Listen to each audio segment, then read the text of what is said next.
अभिमन्यु की वीरता। 10वें दिन अर्जुन ने वीरवर भीष्म पर बाणों की बड़ी भारी वर्षा की। इधर द्रुपद की प्रेरणा से शिखंडी ने भी पानी बरसाने वाले मेघ की भांति भीष्म पर बाणों की झड़ी लगा दी। दोनों ओर के हाथी सवार, घुड़सवार, रथी और पैदल एक दूसरे के बाणों से मारे गए। भीष्म की मृत्यु उनकी इच्छा के अधीन थी। जब पांडवों को ये समझ में आ गया कि भीष्म के रहते वो इस युद्ध को नहीं जीत सकते, तो श्री कृष्ण के सुझाव पर उन्होंने भीष्म पितामह से ही उनकी मृत्यु का उपाय पूछा। उन्होंने कहा कि जब तक मेरे हाथ में शस्त्र है तब तक महादेव के अतिरिक्त मुझे कोई नहीं हरा सकता। उन्होंने ही पांडवों को सुझाव दिया कि शिखंडी को सामने करके युद्ध लड़े।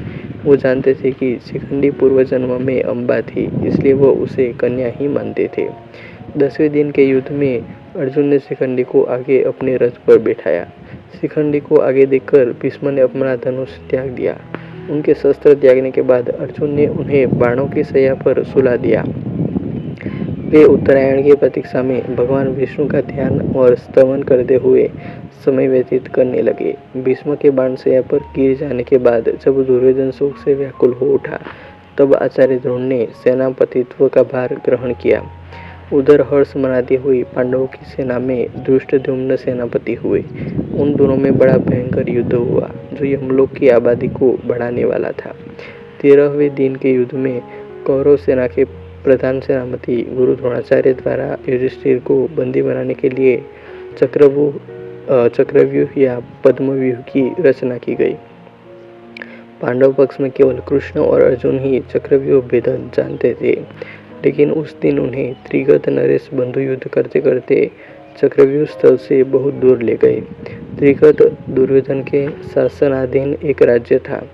अर्जुन पुत्र अभिमन्यु को चक्रव्यूह में केवल प्रवेश करना आता था, उससे निकलना नहीं, जिसे उसने तब सुना था जब वह अपनी माता के गर्भ में था और इसके पिता अर्जुन उसकी माता को वह विधि बता रहे थे और बीच में ही उन्हें नींद आ गई। लेकिन जैसे ही अभिमन्यु ने चक्रव्यूह में प्रवेश किया, सिंधु नरेश जयद्रथ ने प्रवेश मार्ग रोक लिया और अन्य पांडवों को भीतर प्रवेश नहीं करने दिया। तब शत्रु चक्र में अभिमन्यु अकेला पड़ गया। अकेला होने पर भी वह वीरता से लड़ा और उसने अकेले ही कौरव सेना के बड़े बड़े योद्धाओं को परास्त किया, जिनमें स्वयं कर्ण, द्रोण और दुर्योधन भी थे। कर्ण और दुर्योधन ने गुरु द्रोण के निर्देशानुसार अभिमन्यु का वध करने का निर्णय किया। कर्ण ने बाण चलाकर अभिमन्यु का धनुष और रथ का एक पहिया तोड़ दिया, जिससे वह भूमि पर गिर पड़ा और अन्य कौरवों ने उस पर आक्रमण कर दिया।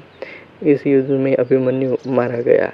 युद्ध समाप्ति पर जब अर्जुन को यह पता लगता है कि अभिमन्यु के मारे जाने में जयद्रथ का सबसे बड़ा हाथ है, तो वह प्रतिज्ञा कर लेता है कि अगले दिन का सूर्यास्त होने से पूर्व वह जयद्रथ का वध कर देगा, अन्यथा अग्नि समाधि लेगा। 14वें दिन का युद्ध अविलक्षण रूप से सूर्यास्त के बाद तक चलता रहा और भीमपुत्र घटोत्कच, जो अर्ध असुर था, कौरव सेनाओं का बड़े पैमाने पर संहार करता रहा। आमतौर पर असुर रात्रि के समय बहुत अधिक शक्तिशाली हो जाते हैं। दुर्योधन और कर्ण ने वीरता से उसका सामना किया और उससे युद्ध किया। अंततः जब यह लगने लगा कि उसी रात घटोत्कच सारी कौरव सेना का संहार कर देगा, तो दुर्योधन ने कर्ण से यह निवेदन किया कि वह किसी भी प्रकार से इस समस्या से छुटकारा दिलाए। कर्ण को विवश होकर शक्ति अस्त्र घटोत्कच पर चलाना पड़ा। यह अस्त्र देवराज इंद्र द्वारा कर्ण को उसकी दानपरायणता के समान स्वरूप दिया गया था, जब कर्ण ने अपने कवच कुंडल इंद्र को दान दे दिए थे। लेकिन कर्ण इस अस्त्र का प्रयोग केवल एक बार कर सकता था, जिसके बाद यह अस्त्र इंद्र के पास लौट जाएगा। इस प्रकार शक्ति अस्त्र का प्रयोग घटोत्कच पर करने के बाद वह इसे बाद में अर्जुन पर ना कर सका। विराट और द्रुपद आदि राजा द्रोण रूपी समुद्र में डूब गए। उस समय द्रोण काल के समान जान पड़ते थे। इतने ही में उनके कानों में यह आवाज़ आई कि अश्वत्थामा मारा गया। इतना सुनते ही आचार्य द्रोण ने अस्त्र शस्त्र त्याग दिए। ऐसे समय में धृष्टद्युम्न के